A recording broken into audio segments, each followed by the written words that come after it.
नमस्कार दोस्तों, कैसे हैं आप लोग। उम्मीद करता हूं कि सभी लोग स्वस्थ होंगे और मस्त होंगे। स्वागत करता हूं आपका गौतम सीटेट क्लासेस में। चलिए मित्रों, आज की क्लास की बात करते हैं। देखिए, आज की जो क्लास है वो शिक्षक भर्ती के बारे में है।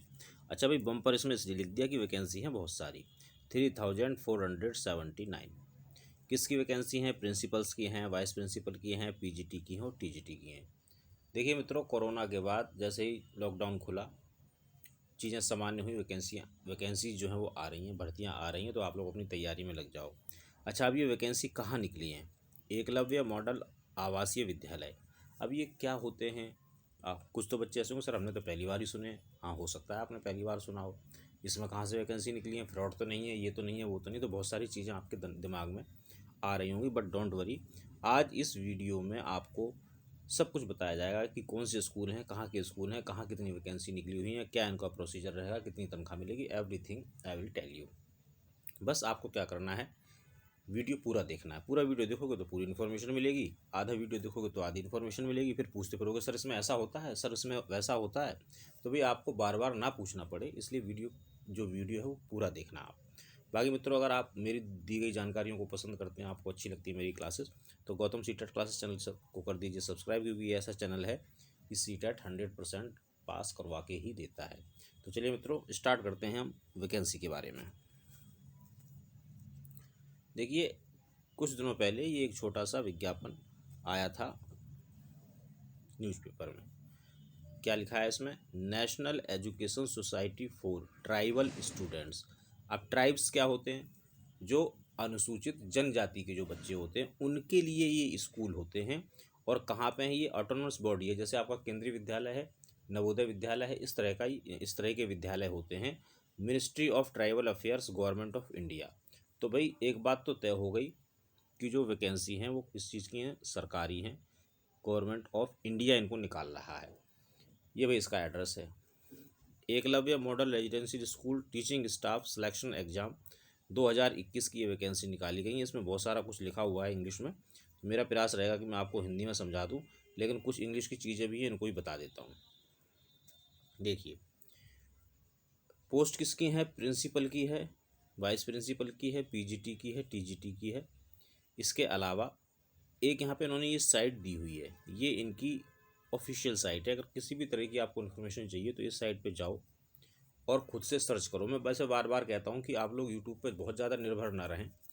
जब भी वैकेंसीज निकले तो आप जो नोटिफिकेशन होता है उसको पढ़ने की आदत डालो। उसमें सब कुछ लिखा होता है। भाई टीचर बनने जा रहे हो आप, तो पढ़ने की आदत तो होनी चाहिए, सब कुछ उसमें लिखा होता है।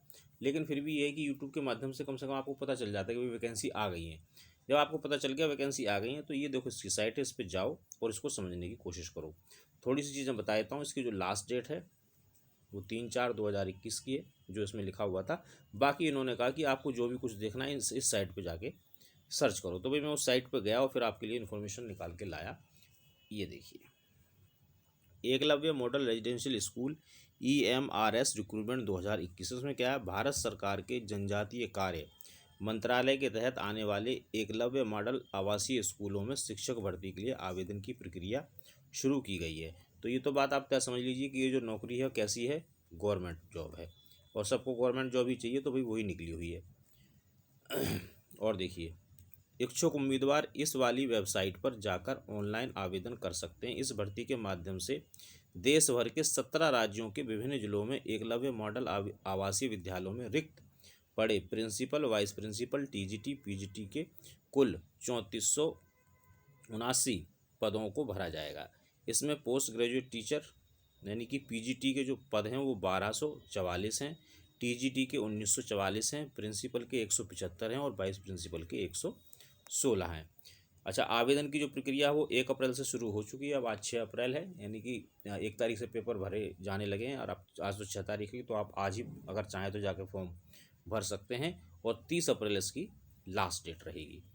अब हम थोड़ा सा इसको और पढ़ने की कोशिश करते हैं, समझने की कोशिश करते हैं। देखिए, जो उन्होंने 17 राज्यों की बात की थी, तो ये राज्यवार उन्होंने दे रखी हैं जो रिक्तियां हैं। आंध्र प्रदेश में 117 पद हैं, छत्तीसगढ़ में 514 पद हैं। भाई जहाँ पे जो ट्राइब्स रहते हैं, जो ट्राइबल जो एरियाज़ हैं, वहाँ पे ज़्यादा पद मिलेंगे। गुजरात में, हिमाचल, झारखंड, जम्मू कश्मीर, मध्य प्रदेश, तो देखा जाए तो बहुत सारे स्टेट हैं, लगभग ये 17 स्टेट है जिनमें ये वैकेंसीज आई हुई हैं। तो कोई ना कोई आपके करीब करीब जरूर होगा। अगर आप दिल्ली में भी रहते हैं तब भी आपके पास कुछ ना कुछ मिल जाएगा, जैसे जम्मू कश्मीर, मध्य प्रदेश, ये सब आपके पास ही है। हिमाचल प्रदेश ये भी आपके पास में है, राजस्थान आपके पास में है, उत्तर प्रदेश, उत्तराखंड, ये सब पास पास ही हैं, ज़्यादा कोई दूर नहीं है। तो कहीं का भी जो बंदा है इस वैकेंसी को भर सकता है। देखिए आवेदन की जो फीस रहेगी प्रिंसिपल या वाइस प्रिंसिपल के लिए 2,000 रुपये हैं, पीजीटी और टीजीटी के लिए 1,500 रुपये हैं। अच्छा, जब आपने फॉर्म भर दिया, मान लो फॉर्म भरने के बाद आपको लगता है कि भाई अभी मेरे फॉर्म में कुछ गलती रह गई है, तो 4 मई, 5 मई और 6 मई के बीच एप्लीकेशन में आप किसी भी तरह का संशोधन कर सकते हैं जो आपने गलती से गलत इन्फॉर्मेशन दे दी है। अगर परीक्षा की बात करूं तो मई के अंतिम सप्ताह में या जून के पहले सप्ताह में 3 घंटे की परीक्षा होगी। पहली शिफ्ट सुबह 9 से 12 बजे तक, दूसरी शिफ्ट 3 से 6 बजे तक होगी। तो ये बहुत इन्होंने क्लियर लिखा हुआ है, और भाई ये जो इन्होंने जो लिख रखा है उसी टाइम पे ये आपका पेपर ले लेंगे। तो तैयारी आप अपनी कर दीजिए तेज। अब देखिए जो पोस्ट हैं, पोस्ट के हिसाब से थोड़ा सा हम समझ लेते हैं इसको। ये देखिए पहले प्रिंसिपल की देख लेते हैं कि प्रिंसिपल के लिए इनको क्या चाहिए। तो अगर आप प्रिंसिपल की वैकेंसी जो ये वैकेंसी है, जो पोस्ट है प्रिंसिपल की पोस्ट भरने के इच्छुक हैं, तो देखिए एज लिमिट की अगर बात करूं तो 50 साल से ज़्यादा का बंदा नहीं होना चाहिए। और जो रिजर्वेशन है SC ST या OBC वगैरह, जो भी मतलब गवर्नमेंट के रूल हैं कि भाई उनको इतना रिजर्वेशन मिलना चाहिए, वो आपको मिलेंगे। आप देख लेते हैं क्वालिफिकेशन और एक्सपीरियंस की बात कर लेते हैं, जो कि बहुत ज़रूरी है। प्रिंसिपल की बात करूँ तो master degree from recognised university, यानी कि आपने मास्टर डिग्री किया हुआ होना चाहिए। B.Ed या equivalent degree from a recognised, यानी कि B.Ed और MA B.Ed आप होने चाहिए। दूसरी चीज़ प्रोफिशिएंसी इन टीचिंग इंग्लिश और हिंदी मीडियम, इन दोनों में आपको इतना आप में काबिलियत होनी चाहिए कि आप हिंदी में पढ़ा सकें और इंग्लिश में भी पढ़ा सकें। Person working in any government, semi government, government recognised CBSE affiliated by senior secondary +2 schools, inter colleges. अगर वो कोई वर्किंग बंदा है, क्योंकि भाई देखो 50 साल की एज मांगी है, तो हो सकता है कोई वाइस प्रिंसिपल के पद पे काम कर रहा है या PGT के पद पे काम कर रहा है, तो वो सोचे कि भाई मुझे प्रिंसिपल बनना है, तो उनके लिए ये चीज़ है कि होल्डिंग एनाग्लोस पोस्ट और 10 ईयर एक्सपीरियंस ऑफ टीचिंग, 10 साल का एक्सपीरियंस होना चाहिए, या तो वाइस प्रिंसिपल या PGT या TGT। रिकॉग्नाइज स्कूल यानी कि सरकारी स्कूल में ही होना चाहिए या रिकॉग्नाइज स्कूल में होना चाहिए। अगर उसने 10 साल तक टीचिंग की है as a vice principal, PGT या TGT, तो वो भी इस प्रिंसिपल की पोस्ट को भर सकते हैं। अब हम बात करते हैं किसकी, वाइस प्रिंसिपल की। तो भाई वाइस प्रिंसिपल के लिए जो उन्होंने एज रखी है वो 45 साल रखी है, और जो भी रिजर्वेशन मिलता है एज पर गवर्नमेंट रूल वो मिलेगा। मास्टर डिग्री चाहिए और B.Ed चाहिए, ये 2 चीज़ें तो कंपलसरी हैं। हिंदी और इंग्लिश में पढ़ाना आना चाहिए। 2 साल का एक्सपीरियंस होना चाहिए। वर्किंग एज PGT और लेक्चरार एट लेवल 8, यानी कि जब आपकी वैकेंसी निकली तो जो हमें देखो तनख्वाह मिलती है ना, वो लेवल के हिसाब से मिलती है। तो लेवल 8 में ये ग्रुप है, इस ग्रुप में आपने काम किया हो कम से कम 2 साल। कहाँ किया हो, या तो सेंट्रल स्कूल हो, वो मतलब सेंटर के स्कूल हो, या स्टेट के स्कूल हो, या एटोनमस ऑर्गेनाइजेशन जैसे कि केंद्रीय विद्यालय उसमें हो, या स्टेट गवर्नमेंट में आपने जॉब की हुई स्कूल में एज अ PGT या लेक्चरार, तो आप वाइस प्रिंसिपल के लिए भर सकते हैं। भाई डिजायरेबल में कह रहे हैं कि 3 ईयर्स का एक्सपीरियंस होना चाहिए फुल्ली रेजिडेंशियल स्कूल। हाँ, मतलब अगर आपने किसी रेजिडेंशियल स्कूल में पढ़ाया तो और अच्छी बात है, वो आपको और जो है थोड़ी सी प्रीफ्रेंस दे सकते हैं। चलिए अब हम बात करते हैं TGT की, कि अगर आप TGT के लिए भर रहे हैं तो फिर आपके पास क्या योग्यताएं होनी चाहिए। TGT के लिए जो अपर एज है वो 35 साल है, और इसके बाद रिजर्वेशन है, plus reservation as per government rule. Qualification की बात करें तो क्वालिफिकेशन में आपके पास क्या क्या होना चाहिए ये और समझ लेते हैं, थोड़ा सा देख लेते हैं। हाँ, इसको थोड़ा मैं इधर कर दूं ताकि आपको अच्छे से नज़र आए। चलिए अब देखते हैं। तो भैया तो 4 year integrated degree course of residential college of education of NCERT in the concern subject with at least 50% marks, यानी कि आप TGT के लिए जिस सब्जेक्ट में भर रहे हो उस सब्जेक्ट में आपने एक 4 ईयर इंटीग्रेटेड कोर्स किया हुआ हो, या तो ये किया हुआ, या फिर क्या किया हो, bachelors degree with at least 50% marks, यानी कि 50% के साथ आपने ग्रेजुएशन किया हुआ हो। आप फिर हम अच्छा टीजीटी में क्या होता है, टीजीटी में जो है सब्जेक्ट का कॉम्बिनेशन होता है, तो इन्होंने ये कॉम्बिनेशन भी इसमें दिया हुआ है साफ साफ, ताकि आप लोग बिल्कुल भी कंफ्यूज ना हो। देख लेते हैं।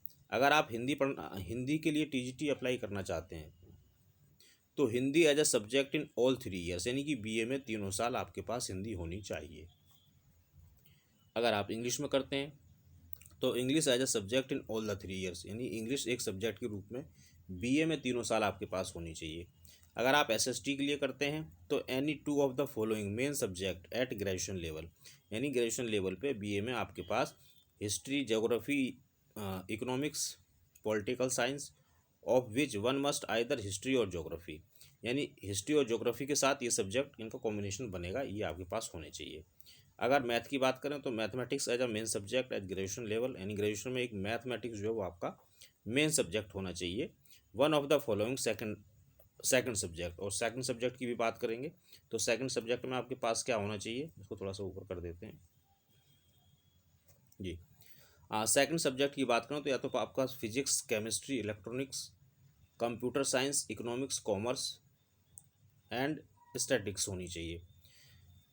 फॉर टीजीटी साइंस, अगर आप टीजीटी साइंस के लिए अप्लाई करते हैं तो बैचलर डिग्री इन साइंस, यानी साइंस से आपने बीए ग्रेजुएशन की हो, any two of the following subject botany, geology और केमिस्ट्री, ये आपके पास सब्जेक्ट होने चाहिए। इसके अलावा क्या चाहिए, ये तो सब्जेक्ट की बात होगी, कोई सब्जेक्ट में आपका कॉम्बिनेशन किस तरह से बनेगा। अब बात करते हैं और क्या होना चाहिए, आपके पास बीएड होना चाहिए, किसी भी रिकॉग्नाइज्ड यूनिवर्सिटी से किया हो, pass in the state teacher eligibility test, या तो आपने एसटेट क्लियर किया हो या आपने सीटेट क्लियर किया हो, कौन सा, second paper, conducted by CBSE, और भाई इंग्लिश और हिंदी में आपको पढ़ाना आना चाहिए। ये टीजीटी के लिए उन्होंने मांगा है। अब बात करेंगे हम पीजीटी की, सारी बात कर लेंगे आज, छोड़ेंगे कुछ नहीं, बाद में आपको बिल्कुल भी ऐसा नहीं लगेगा कि भाई सर जी ने कोई चीज़ अधूरी बताई है, पूरी चीज़ आपको आज बताऊंगा मैं।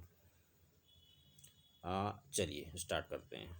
अब पीजीटी की बात करें तो पीजीटी के लिए जो एज होगी वो 40 साल।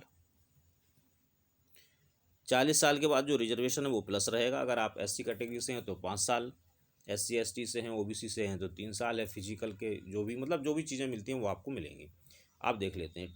2 year integrated post graduation course from regional college of education of NCERT in the concern subject with at least 50% marks in aggregate. 2 साल का जो इंटीग्रेटेड कोर्स होता है एनसीईआरटी के द्वारा, तो आपने वो किया हो या जो आपने किया उसकी बात करते हैं।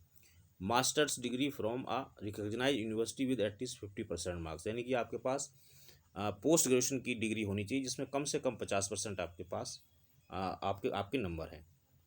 अब बात कर लेते हैं सब्जेक्ट की। अगर आप पीजीटी इंग्लिश बनना चाहते हैं तो इंग्लिश लिटरेचर आपने पढ़ा हो, पीजीटी हिंदी तो हिंदी हो आपके पास, या संस्कृत और हिंदी, ये दोनों चीज़ें होनी चाहिए ग्रेजुएशन लेवल में। पीजीटी मैथमेटिक्स के लिए मैथमेटिक्स होना चाहिए या अप्लाइड मैथमेटिक्स होना चाहिए। पीजीटी फिजिक्स के लिए फिजिक्स होनी चाहिए, अप्लाइड फिजिक्स होनी चाहिए या न्यूक्लियर फिजिक्स होनी चाहिए। केमिस्ट्री की बात करें तो केमिस्ट्री और बायोकेमिस्ट्री, इन दोनों में से कोई सब्जेक्ट होना चाहिए। पीजीटी बायोलॉजी की बात करें तो botany, geology, life science, bio science, genetics, microbiology, bio technology, molecular bio, plant, provide they have studied botany and geology at graduation level, या फिर ग्रेजुएशन लेवल पर बॉटनी और जियोलॉजी पढ़ी हो आपने। हिस्ट्री की बात करें तो हिस्ट्री होनी चाहिए, ज्योग्राफी की बात करें तो ज्योग्राफी होनी चाहिए आपके पास पोस्ट ग्रेजुएशन पे। और इसको थोड़ा देख लेते हैं। कॉमर्स की बात करें तो आपकी मास्टर्स होनी चाहिए कॉमर्स में।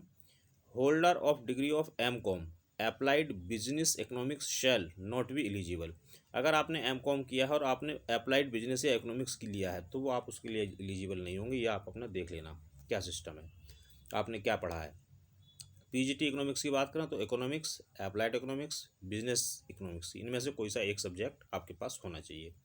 और पीजीटी इंफॉर्मेशन टेक्नोलॉजी की बात करें तो इसमें आपको बीटेक यानी computer science, masters degree in computer application जिसको एमबीए, हाँ एमबीए बोलेंगे, ये आपके पास, और कंप्यूटर साइंस और इंफॉर्मेशन टेक्नोलॉजी, ये चीज़ें आपके पास होनी चाहिए। तो ये आपके पीजीटी के लिए हो गया। तो जो भी क्वालिफिकेशन थी, एज की जो बात थी, वो सारी चीज़ें मैंने आपके साथ डिस्कस की। ये मैं समझता हूँ कि आपको समझ में आया होगा और आपके बहुत ही काम आएगी ये चीज़। अब देख लेते हैं धन की बात कर लेते हैं। भाई इतनी मेहनत करेंगे तो पैसा वैसा तो ठीक ठाक मिलना चाहिए, तो भाई बिल्कुल ठीक ठाक पैसा मिलेगा, देख लो वेतनमान। अगर यहाँ से बात करूँ टीजीटी, तो आप लेवल 7 में जाएंगे। लेवल 7 का मतलब है 60,000 से लेके 65,000 के बीच आपकी सैलरी रहेगी। लेवल अगर 8 की बात करूं तो कम से कम आप ये समझ लीजिए 70,000 के आसपास आपकी सैलरी रहेगी। वाइस प्रिंसिपल की बात करूं तो 80 से 90 के बीच आपकी सैलरी रहेगी। और प्रिंसिपल की बात करूं तो लगभग 90 से 1 लाख के बीच सैलरी रहेगी। तो सैलरी बहुत बढ़िया है, सैलरी कोई टेंशन वाली बात नहीं है। बट आपको पेपर क्लियर करना पड़ेगा, क्योंकि ये कह रहे हैं प्रत्येक गलत उत्तर के लिए चौथाई अंक काटा जाएगा, यानी कि नेगेटिव मार्किंग भी है। अब देखो इतना कुछ मैंने बता दिया आपको। मोटिवेशन के लिए ये तनख्वाह देख लो कितनी मिलेगी, ज़िंदगी सुधर जाएगी, बहुत बढ़िया मज़े करोगे। और रेजिडेंशियल स्कूल है, वहीं रहो वहीं पढ़ाओ, कोई टेंशन ही नहीं, घर की ना पड़ोसी की ना अड़ोसी किसी की कोई टेंशन नहीं है। खाओ पियो मौज करो, ऐसे स्कूल होते हैं ये, कोई टेंशन नहीं है। तो इसलिए भाई मेहनत करो, जितनी मेहनत कर सकते हो, तैयारी करो, दबा के तैयारी करो ज़्यादा, क्योंकि टाइम है नहीं। अब अप्रैल तो चल ही रहा है और उसका मई लास्ट में या जून में पेपर होगा, तो आपके पास 2 ही महीने हैं। 2 महीने में जितना पढ़ सकते हो पढ़ लो, नौकरी लग जाएगी, मज़े आ जाएंगे, सही बता रहा हूँ। तो मित्रों, जो जानकारी मुझे मुझे मैंने देनी थी वो आपको दे दी। प्लस एक चीज़ और है, इसको बता देता हूँ कि जो चयन होगा, यानी कि जो सिलेक्शन होगा वो कैसे होगा, टेस्ट होगा, इंटरव्यू होगा। परीक्षा कब होगी, अंतिम सप्ताह मई का या जून का पहला सप्ताह। तो बस आप अंदाजा लगा लो, बस 2 ही महीने बचे हुए हैं। तो 2 महीने में जितना पढ़ सकते हो भाई पढ़ डालो, दिन रात एक कर दो। क्योंकि अगर आपने दिन रात एक कर दिया तो फिर हर दिन दिवाली होगी आपकी, ये मतलब आपको मैं गारंटी से बता देता हूँ। तो चलिए मित्रों, वीडियो का एंड करते हैं। आपको वीडियो कैसा लगा, अगर कोई चीज़ समझ में नहीं आई तो कमेंट के माध्यम से आप मुझसे पूछ सकते हैं। चैनल को सब्सक्राइब, लाइक और शेयर करते रहिए। शेयर जरूर कीजिए, क्योंकि और लोगों को भी पता चले। ज़्यादा समय है नहीं, 30 अप्रैल तक सारे फॉर्म भरने हैं। बाकी भाई सीटेट के रिगार्डिंग आपकी कोई भी क्वारी है, या ये जो वीडियो है इसमें जो वैकेंसी है उसके रिगार्डिंग कोई क्वारी, तो आप व्हाट्सअप के माध्यम से यहाँ पूछ सकते हैं या कमेंट के माध्यम से पूछ सकते हैं। तो मित्रों, मिलेंगे अगली क्लास में, तब तक आप सभी लोग स्वस्थ रहें और मस्त रहें।